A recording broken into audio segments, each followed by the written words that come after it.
Okay, good morning, everyone. I appreciate everyone being here today, and I am going to try to assist those of us who are not very familiar with creating your own LLC. It's very important, and throughout the presentation, I will explain why.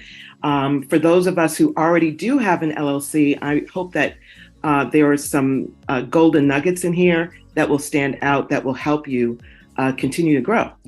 Next slide, please. Okay, so I'm starting with a business checklist that I came across, I don't know, maybe about 7, 8 years ago. And it helped me because I believe it was Cigna that came out and said, you know what, if you're going to be a GA or an MGA, you must have a business. Before they were just paying us directly personally, but then when it became mandatory to have an S Corp or an LLC, I didn't really know where to go or what to do about that. But I knew I wanted to get paid and I wanted to keep getting my residual income. So I had to figure it out. So as I started researching, I came across, I call them gurus, but, there were a lot of guys on Instagram that talked about this, and I didn't really understand it in the beginning, but I did come across somebody that actually broke it down. So that helped me out a great deal. So for those of you that are just starting, the first step is obviously to create your LLC. And a lot of this, by the way, does not cost a lot out of pocket. And I think that today, fast forward 7 years to 2023, a lot of people are charging for this now, and they're not charging, $100 here, $200 there. It's like $500 plus. And I look at these people and I listen to them. I'm like, gee, this is the same stuff that, I may have, spent $50 on, that are charging for this. How could they do it? So I wanted to make it my business to share, so no one gets caught in that trap. So obviously, first, we want to start your LLC, and there are links in the checklist that you can easily click on and go to get your LLC started. But and that includes picking your name, making sure that it's available, and getting directly with the IRS to have an EIN, which is an employer identification number, started for your business. So that is your business's social security number, basically, right? And it's very, very important. You can't move forward without it. You can't get a business checking account. There are a lot of business credit cards. You won't be able to do anything without that thing. And a lot of people do like for you to have the original letter from the IRS. Some places refuse carbon copies of your EIN letter with the number on it. So once you get access to that, you want to make sure you put that in a safe place, laminate it, do whatever it is that you need to do. But the EIN number is where you start. And then, of course, and all of these are important. I want to say the next important thing, but they're all important. A business bank account, absolutely up there. A lot of funding will not fund anything for your business to your personal checking account. That's not going to happen. So a business checking account will also be mandatory. I remember when I started, I was using my home address as my business address. I didn't think there was a problem with it. But then, of course, in my rabbit hole of rejection, I understood that I absolutely had to have a business address, a toll-free number, business email address. So we're not using your Gmails or your Yahoos or your Hotmails. You must have a professional business email address, info at whatever your business name is, or Tony at, whatever the business name is. So we really just want to set this up properly so you can get what you need. I know that there are many of us on the call that can attest to being broke our first couple of years in this business, because that's just how it is. It takes time to build your book. And if I would have known these things then, I would have never struggled, because I struggled. But I knew that I believed in what I was doing. I help people for a living. I always have. So I didn't want to leave the business of what I am passionate about, which is what Steve Harvey mentioned, because I didn't have enough money to pay my bills and, take care of kids and all of that stuff. So, but I struggled through it because I did not have this blueprint.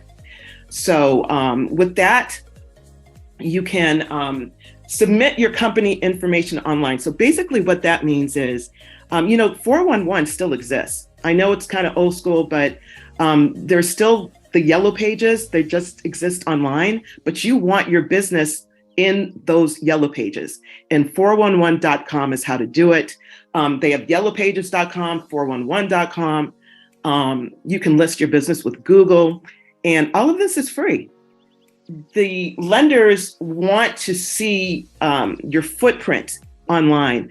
When you are looking to get funded, the first thing they're going to do, and they're not going to tell you they're going to do it. They're going to, they may ask you if you have a website, but they're looking for these things. They're looking for your footprint online, and not just through your website. But the website is definitely important, and we'll get into that later.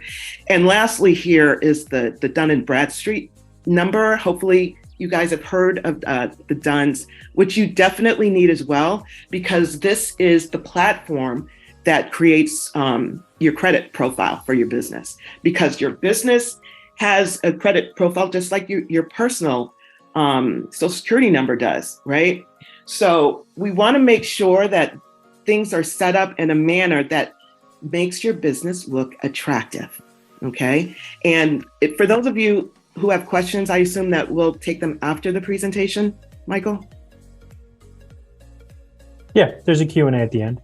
All right. Okay, next slide then.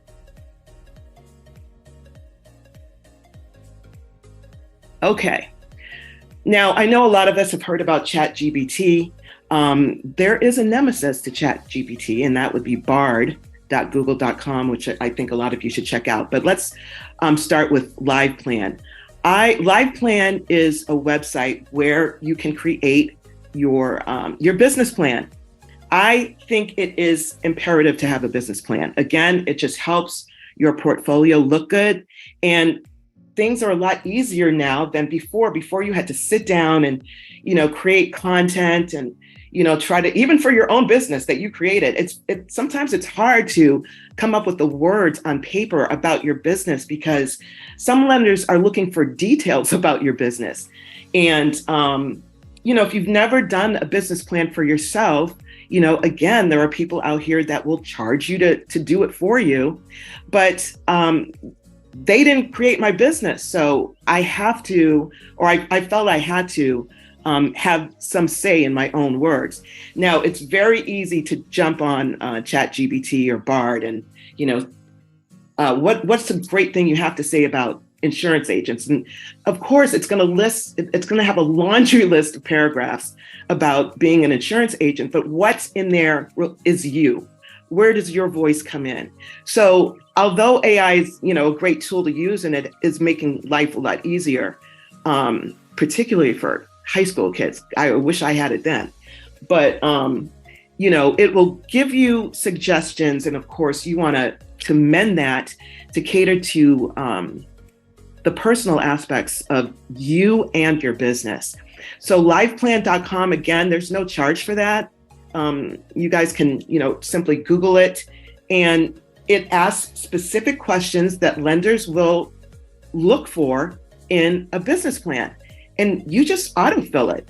I mean, it's really that simple. And the reason why I like it is because of the financial side of it. It can be kind of tough if somebody's looking for, let's say, profit and loss statements, balance sheets. It can get very tedious when you have to come up with numbers. And then, of course, there are graphs and all kinds of things, but the live plan helps you do that. So if you have, and everyone should really know where they're at month to date with the money that you're making, but the live plan helps these charts. You can get comfortable with entering the numbers, and then it'll even let you know that something's off. You were in the negative last month, and, you can revamp it to make it, compatible with what you're really doing out here financially. Next slide. Okay, so as I mentioned about the business bank account, I wanted a separate slide for this because it's that important. So we know that there are brick and mortars banks and then there are online banks. Um, I have a mix of both. However, I still like going to my bank. I don't have my bank on here, by the way, because it's changed names about 4 times since I've been a customer there. But some of these banks are really work well if you have a business checking account with them. So PNC is a great one. They just ask for your tax returns and they have a great revolving line of credit that can go up to $75,000, even if you're a startup. US Bank is another good one. US Bank really caters to their existing clients. I have agents that are members at US Bank and they were really taken care of during COVID. Chase, Bank of America, and Wells Fargo, these obviously are the big box names. I don't have accounts with any of them. I'm not really a fan of the big box names because I am a fanatic about credit unions, which we're going to go into next. And I'm finding more and more that the Chase, Bank of America, and Wells Fargo are competing now with the credit unions because the credit unions are giving so much away. And I'll get into that next. So Navy Federal, which is my favorite, is I believe the largest credit union in the country right now. Navy Federal is a bank for our military, our veterans, existing military on all levels of the armed forces. So you do have to be in the military to get in. And I've never been in the military, so how did I get in? So, or you can have an immediate family member to get in, but none of my parents were in the military, but my uncle was in the Navy. So I just asked my mother, because she's his immediate family, I was like, listen, I need you to just set up this account through my uncle for $10. And then that way I can join as an immediate family member, from my mom. So that's what she did. And I've been hooked ever since. Navy Federal is really, they favor internal activity. So what that means is they want to see what you're doing within Navy Federal. They want to see that you have a checking account, a savings account. Do you have a CD with them? Do you have a business checking account? Have you, are you interested in a pledge loan? All of these things. And they have, also great credit cards, but they are definitely more interested in what you're doing within the credit union than outside. And I think that I was with them for maybe about 3 months before I was invited to apply for their American Express. And, it just came out of nowhere, and it was for maybe about $25,000. So, and when I got that, they have something called a flagship checking, where you have to keep a minimum of about maybe $1,500 in. But I do it because I want to build my relationship with Navy Federal, because I stand, by what they're offering to their members. Digital Credit Union is another great one. I had not heard of it maybe until last year. And they're out of Massachusetts. Again, you have to be a member. It's not as tough as Navy Federal. They give you some options of memberships to join, which I chose one. It was out of Boston or something, and it was only $10, and I became a member. And I think maybe 4 or 5 months later, when I was looking for a new car, they offered me a rate of 1.49%, and I hadn't even been there for a year. So, and no car dealership could beat it or match it. So, again, building my relationship with the credit union, they entrusted me. So, I paid my bills on time, and I did open up a CD with them just to, it's a really, it's a balance of, what they like to see, and then of course what I need. And they also have business checking as well. And then the last one, this is a really interesting one, National Institute of Health, Federal Credit Union. So again, another one I had not heard of.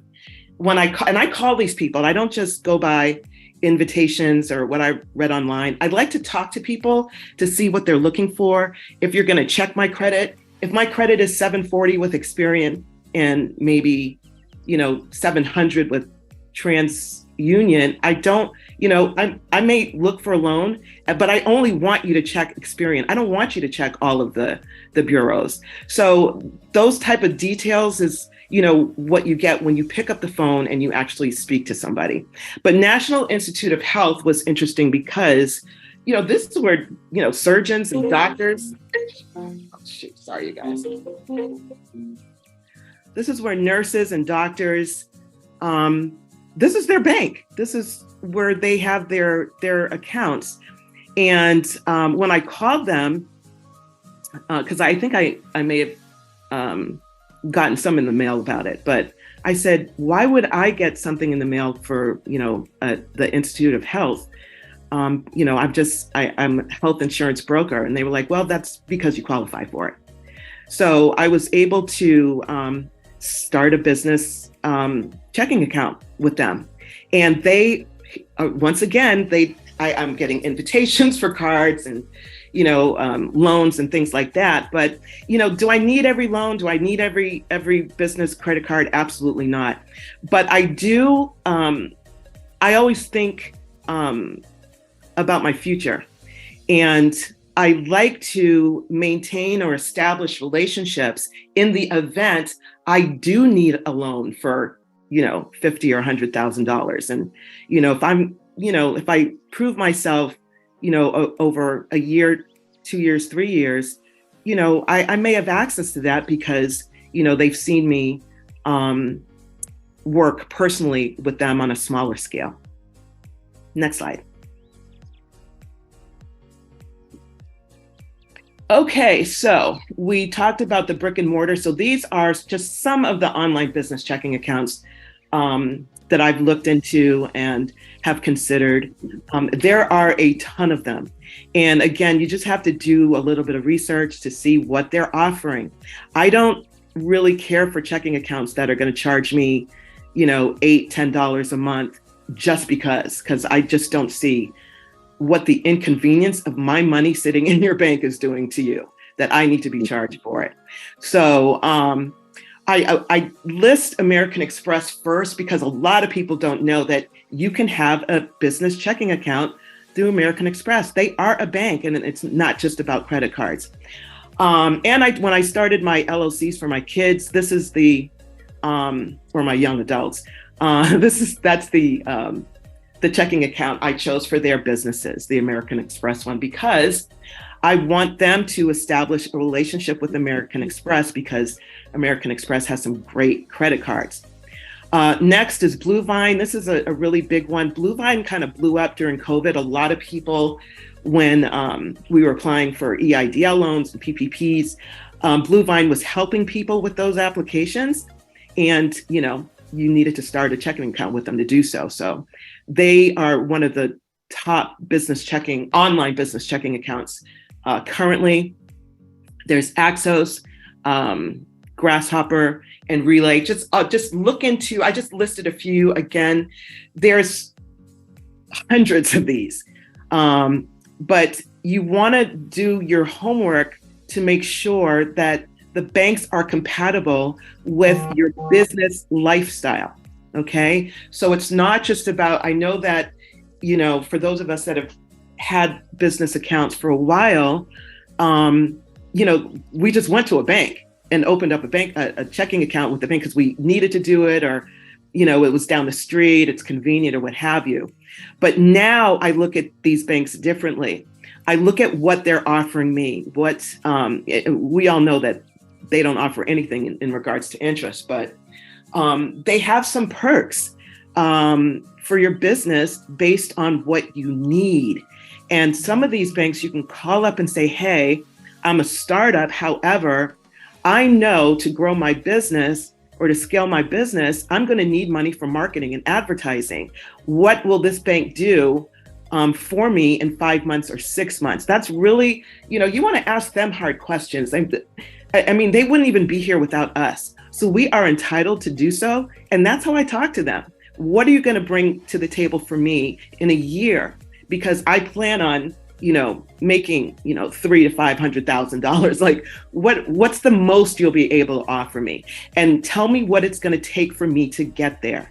So just, have those conversations with them, and they'll be very honest. And a lot of them are going to get checked off the list.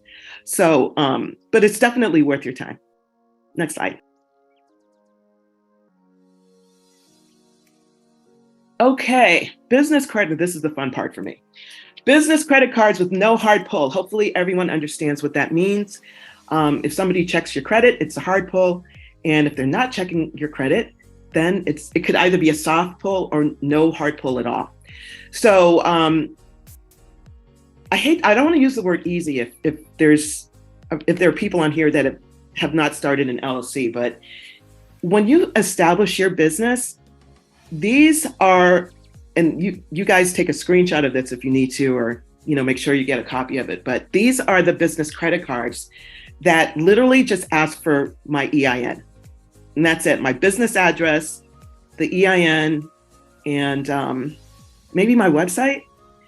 But Divvy, and I think I was approved same day. Divvy, Capital on Tap, which has become one of my favorites. And you don't know what you're going to get approved for, by the way. Some of these only approve me for $3,000, and then some of them approve me for $20,000. And I have to call and ask, like, where are these numbers coming from? Because my credit's pretty good. I've been in business for 10 years. Like, why isn't it, 10,000? Why is it 3 versus 10? And they'll tell you, hey, we don't know you, and we want to see if you're going to pay your bills. And they don't like for you to pay your bills on time. They want you to pay your bills before the due date. That's how business loans and credit cards work. Pay before it's due. They like to see that. And some of them just want to test the waters with you. But Divvy was one I got pretty quickly. Cap on Tap, didn't know me from a hill of beans, gave me 20,000. Let's see. Torpago, they came back really low. And sometimes, I may just decline it because I just really want to see. Again, this is building the financial kind of structure for my business, right? I don't need all of these credit cards. You just don't. But sometimes moving forward, again, looking toward the future, because things happen, life happens, a lot of unexpected things happen, and you just never know. And you don't want to be in the position to need at the moment. You want to be able to know you can tap in to these credit cards to expand the line of credit, or getting a revolving line of credit. You want to be in the know. This is here so you can establish your business and be prepared for what you need later. I'm not just applying for credit cards for fun, right? If a business sees, well, she has 20,000 with Capital on Tap, 4,000 with Divvy, and I'm paying on time. Now, if I need something else later, okay, we can trust her, and we can trust to give her $35,000, right? Because I've proven myself. That's really what this is for. And that's what these credit cards will do for you. Sam's Club, that's another one. I'm really a Costco person. I haven't had a Sam's Club membership maybe in about 10 years, but I heard about their business credit card. So I went to Groupon, got a Sam's membership for $20, walked into Sam's with my EIN and my letter of good standing from the state of Illinois, which is where my business is. And I was, again, able to get a credit card through them. And sometimes it happens so fast, you can't believe it. Like, I think of all the time I was broke, and I'm like, how come it's so easy now? And it was so hard then. And it has everything to do with your mindset. I believe in myself, and I believe in my business, because my business is set up to help people. And who is going to deny that in my mind? So with that, I get, now, do I get rejections? Of course, but because, the wins are more than the losses, it doesn't turn me off. It makes me just know that that's not the card for me, or that's not the loan for me. And I just keep it moving. I do not look back. And I think that's another thing that Steve Harvey said. I don't look back. We live in a negative world. And if you stay in that mindset, then, your world will be a world of rejections. So I choose positivity. And that's another thing Steve Harvey said that I resonated with. I choose positivity every single day. I don't care if I'm going to see a client. I don't care if I'm applying for a credit card. I don't care if, my car stops on the street. I don't care if somebody cuts me off. All of that stuff is going to happen. Your reaction is how the rest of your day is going to be, period. That's it. So I just don't let it, I don't look at rejection as a bad thing. It's just a lesson. For whatever reason that happened, that was a lesson that I needed to learn that day, period, point blank. Okay, so moving on, I think the other two that I have here on this list that helps boost your business credit, that would be the A to B gas card. I'm trying to think if that was a paper app. No, that's an online app. The A to B gas card and the Myers Fleet gas card. Those are good. And Myers, that is the Myers grocery store. I chose those two because in the beginning, I needed to just boost my credit. I wasn't looking, and I may have been getting a lot of rejections at that time. And I may have just said, well, how can I make my business credit look better? And the gas cards are absolutely set up for that. Okay. I think Myers may have started me at like $600. And then that was when gas was like $5 here in Chicago. And I was like, this will be gone in a couple of weeks. But for a year, I had it paid on time. They boosted it to $1,000. That's just how it works. They want to see who they can do business with and trust. So, but the other ones on here, these, again, they're just here for you guys to investigate on your own time. And of course, if you have questions, you can always reach out to me. Next slide. Okay, boosting your credit with these tips. So NAV Boost, this is, I would consider imperative. NAV Boost, again, on the business side of the house, helps boost your credit. Oh, probably need to go back one. Helps boost your business credit. How do they do that? So NAV basically asks you to pay monthly, maybe I think they have different levels. They may have a bronze, silver, gold type of thing. But if you invest to NAV monthly, they will report to all of the bureaus for you every month, just because you don't have to do anything else. But as long as you're paying, that's what's boosting your credit right there, right? And you set up automatic withdrawals with these things so you don't have to worry about it. And it looks good on your business credit report. Experian Boost is a good one too, because you can boost your credit with things like your internet bill. I think your maybe an electric bill. But if you set up an Experian Boost account and you just simply add those things, well, they'll ask you to add your bank. And this is on the personal side, by the way. Let's say your bank is Chase. So they're going to ask you to connect your Chase account to Experian Boost. And then Boost will scan your account for bills that apply to be boosted, that will help boost your credit. That's how it works, right? So you can have a 715 credit score with Experian right now, excuse me, but when you connect your bank and it scans and for whatever bills qualify, that same day, your credit will boost, maybe 10 to 13 points. So why not do it? No cost to you. Okay, authorized user trade lines. Now, hopefully some of you have heard of this. Basically, an authorized user is someone that, if you have, a parent or, a family member who has great credit and they've had a credit card for 20 years and it's got a $25,000 limit on it, you can be added as an authorized user. right?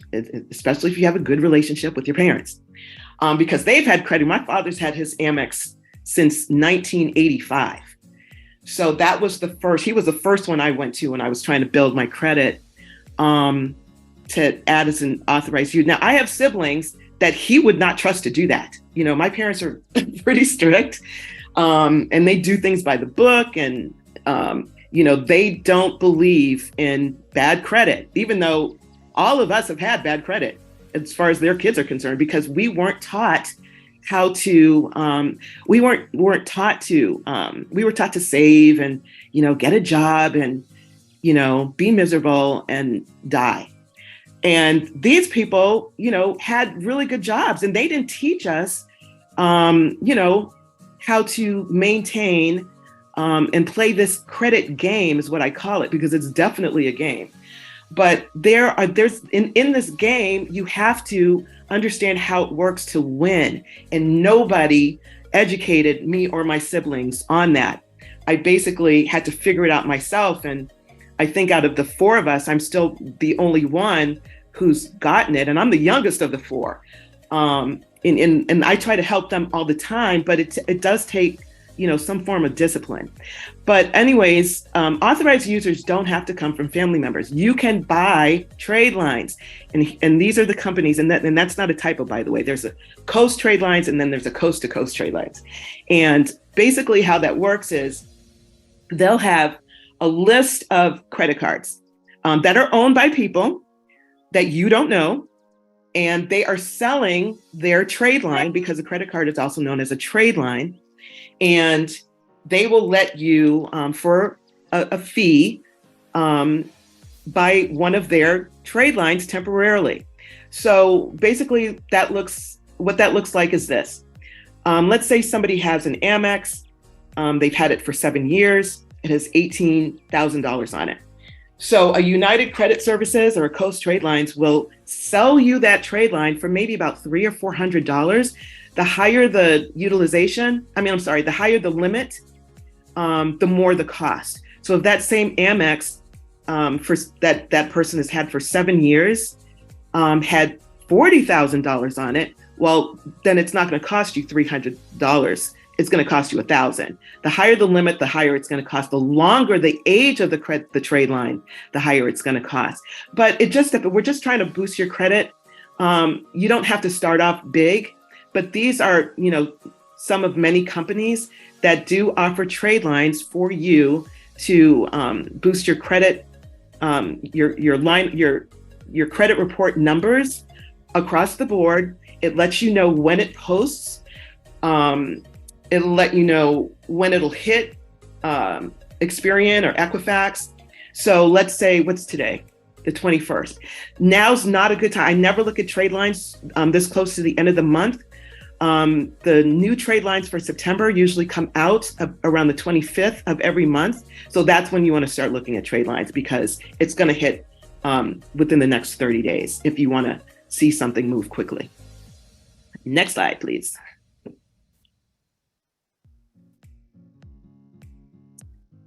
Okay, so, you know what?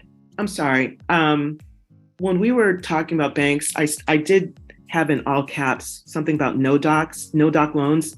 I'll go back to that later. But okay, have you ever heard of these lenders? There are a lot of lenders out here that don't advertise. They're small.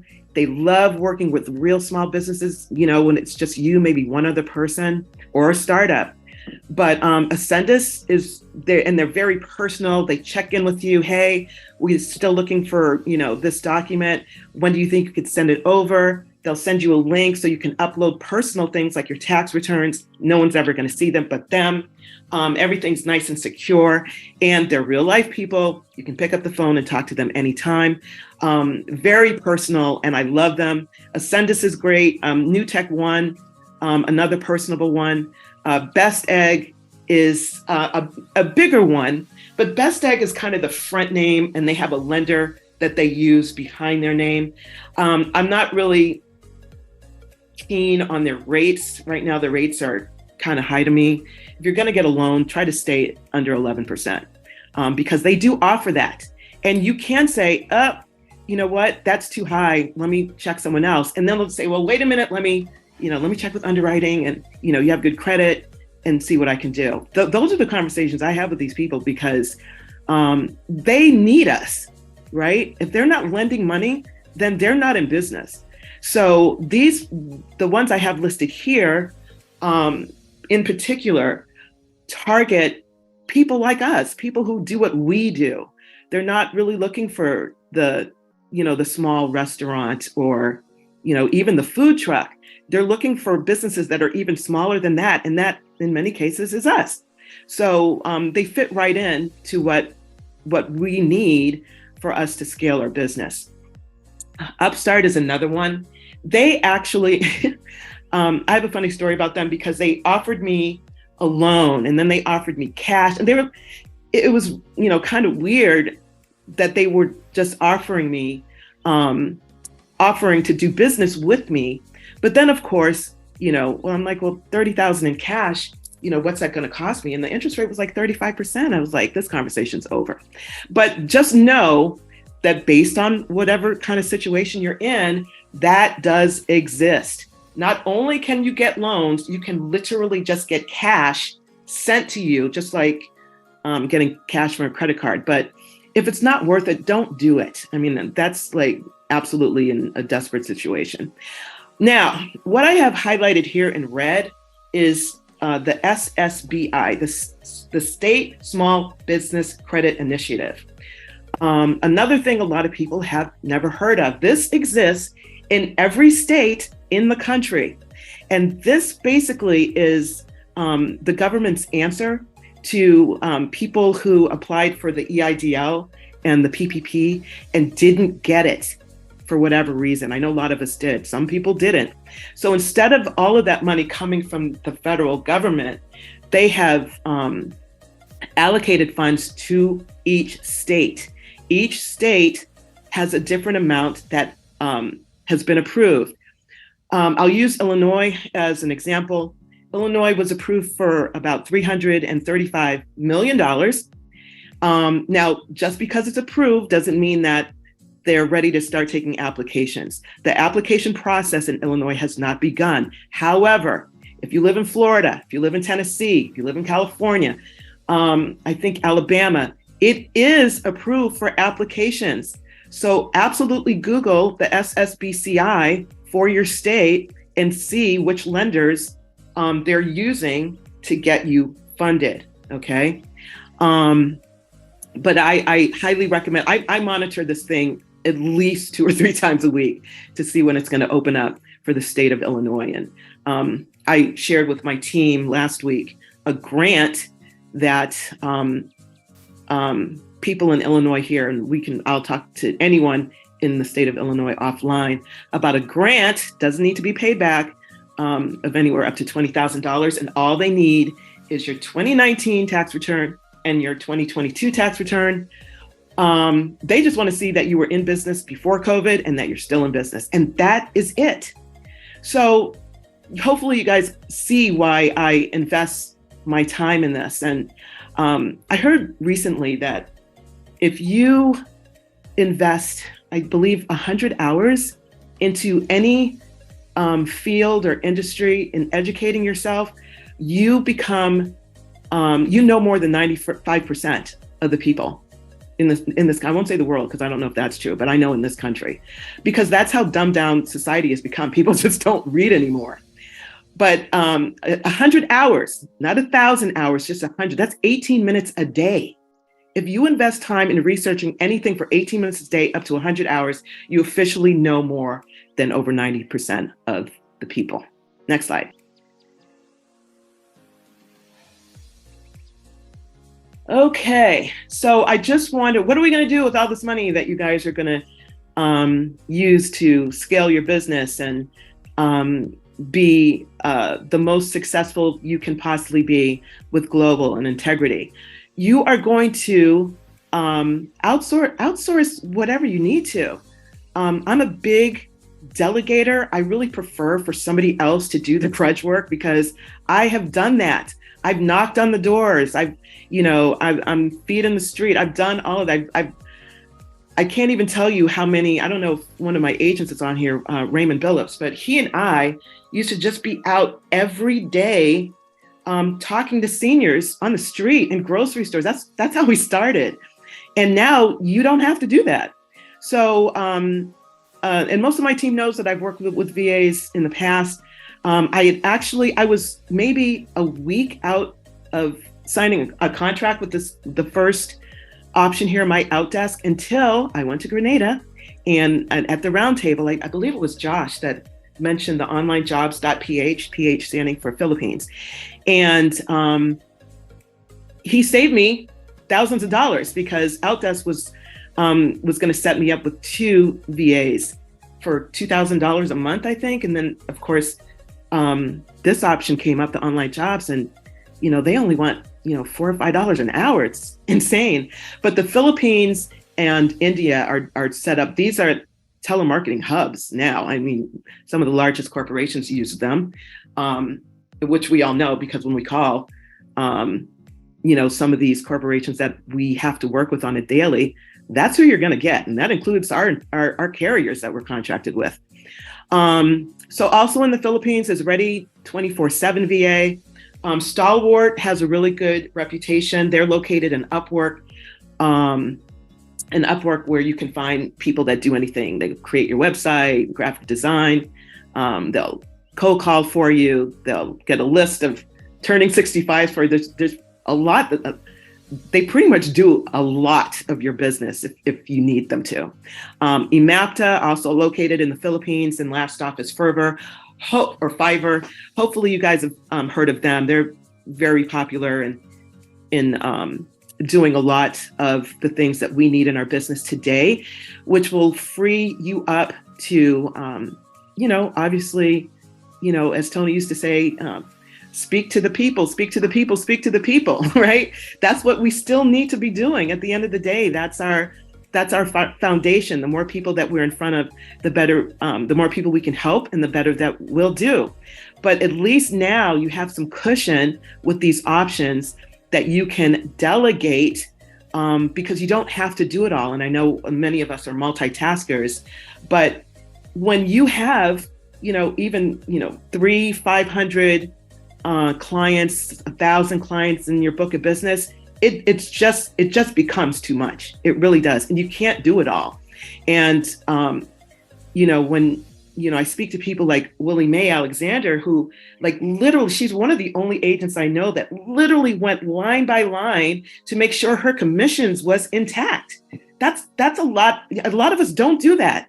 And this is money that we work hard for. So you don't want to take yourself out of your business, obviously, but a lot of it can be delegated so you can become a better you in your business. We don't want to just work on our business. We want to be good at working in our business as well, because it's very easy to stray when you have a lot to do. So I think that's it. Is that the last one? Great job. Hopefully this helps, guys, and you can access me at any time if you have any questions. So we had a lot of questions. Can we go ahead and run through those, Michael, real quick? Someone is asking for the checklist itself. Yeah, it's actually in the chat box. If you want to download the checklist that we were reviewing, it's got links and things of that nature. Somebody asked, if you have an S Corp that you have not used in 15 years, can you use it again? So I would have to ask, have you been keeping your S Corp in good standing every year for 15 years? Because, you almost may not want to use it again if you haven't. Right. So if it's in good standing, yes. But we would definitely have to check that first. Does it matter if your business is from home or should you have an office address? So the office address is very important, which I believe is in the checklist as well. You can have a virtual address. I believe, I think it's iPostals or something, where you can get a virtual address for maybe about $10 a month.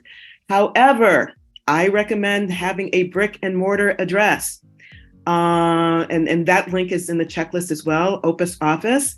Opus Office is what I use. I pay maybe $99 a month. And my office is right on the Magnificent Mile in Chicago, also known as Michigan Avenue. And I can go, that's where my mail goes. There is a live receptionist there. She takes my calls. If you don't have a fax machine, you can use a fax number comes with that. There's a conference room in there, everything that I need and that every real office should have. So I prefer the brick and mortar, but you can have a virtual address as well. And I see somebody saying something about the UPS store as well, where you can have an address. And another thing I'll say about the address too, I don't know about you guys, but during COVID, it was horrible getting mail. I mean, either mail wasn't getting delivered, I was placing orders to Amazon, it wasn't showing up. I don't know if it was being stolen or what. But, the light bulb went off, like, why aren't you just sending this downtown to your office? Why are you even dealing with this? And that's where most of my mail goes. It's trusted, it's safe. They deliver on the weekends, it doesn't matter. I've had my iPad delivered there, a lot of things. And, I get to go down there, check in, sit down, get some work done. And, so when I'm home on a Friday evening, I'm home. I've done all of that. I mean, I have an office at home as well. But, many of us who work from home, sometimes there's no cutoff. It could be 8, 9 o'clock and you're still working. But then, of course, you're getting phone calls from people because you work from home as if you're not working. So sometimes it's just good not to be here. And that's what I like to use it for. When you have pop-up texts from companies reaching out to you, offering a line of credit for $250,000 and then some, is that real or is that just spam? Definitely spam. I wouldn't believe that. I would ask them for their phone number and ask to speak to a live person. And I would even ask if they had any testimonials. If you're offering $500,000 via text, show me and tell me everyone else who was approved for that. Yeah, it's like the car commercials that say you can drive a brand new Cadillac for $300 a month if you qualify. No one's qualifying for that. Right, exactly. That's not happening. Yeah. Nothing if it's, it's not, I mean, it's hard to say nothing is easy when we're literally looking at the words easy funding. But I can say that, we all want to, you have your own discernment about certain things like that. And, start with what you believe you need. I don't know if there's anyone here that actually needs $500,000 today, but, don't make it harder because, rejection isn't fun. So start with something, that you're comfortable with. Even when we talk about affirmations and manifesting, like, what do you think, how much money do you think you can manifest by Friday? And $500,000 probably isn't going to be the answer because it just doesn't seem realistic, but 10,000 maybe. So that's kind of how you want to look at it. Can you please explain the grant that requires taxes? Oh, that one is just for the state of Illinois. I'm sorry. So if you're in Illinois, I can explain it offline, but I would have to do some research to see if there's anything similar in other states. That one was just brought to my attention last week. And that, from my understanding, matter of fact, it's not even for the state. It's just for Cook County, Chicago. Michelle, what are your thoughts on inc.file? I believe that is actually in the checklist. The first number one. It's that link to get your LLC started is in the checklist. So I think it works great. Wonderful. And is it true that you can get approved for a business loan if you are not showing $10,000 or more of monthly income? Yeah, so that would be considered a startup. And there are plenty of startups. A lot of people are starting their business anew. Again, a lot of things happened during COVID. It was a game changer. And a lot of people had, the light bulb moment of starting their own business. So yes, but you just want to make sure that, you can Google right now, best startup loans, and you're going to get a laundry list of them, but you want to speak to these people and ask them, what do I need exactly? If I just started over the weekend, what am I going to need to get a loan for my business? And they'll let you know. And then you can choose which one is best for you. Awesome. Thank you. That's all I have in the chat box, guys. Is there anything you want to unmute yourselves for, or maybe type into the chat? We'll give you an extra moment here. This was great. I reposted the checklist, you guys. So if you need to go back in the chat box, you can download that or save it to your phone or what have you. I just want to commend Michelle. Michelle's such fabulous information. Thank you so much for taking the time to share with us. Girl, you rock. Thank you so much, Jackie. Great job, Michelle. Great job. Thank you. An awesome job. Yes, ma'am. Michelle.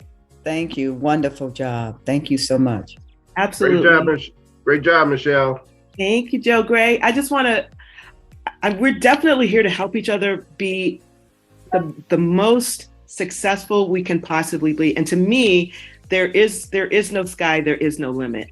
So what I really appreciate about us is that we are knowledgeable in so many different things that we can, come together and bring this level of information to make sure that we all win. Oh, I'm sorry, Michelle. You actually did mention a few slides ago that you wanted to go back to another slide. The bank. I think the first, it'll say PNC on it. Yes. Okay. So at the top, I have banks, credit unions, and no docs. Okay. So I just wanted everyone to know that this is a real thing. There is a loan called no doc loans, and it is intentionally telling you that we're not going to ask you for anything to give you a loan. Now, how true is that? Not very true. However, a no doc basically means that they're going to only ask you for a minimal amount of documents to get a loan. And your bank has this, right? If wherever you have your business checking account, you can walk in there and say, I want to apply for a no docs loan. What do you need? EIN is obviously that's going to be the first one, but every bank may be different. But if no doc loans are easily up to 50,000. So check in with your brick and mortar bank for no doc. Go ahead, Eddie. Just telling us you did a fantastic job. Girl, this was really over the top. Thank you, Eddie. And check in Florida, SSBCI. Definitely. You could probably apply for that today.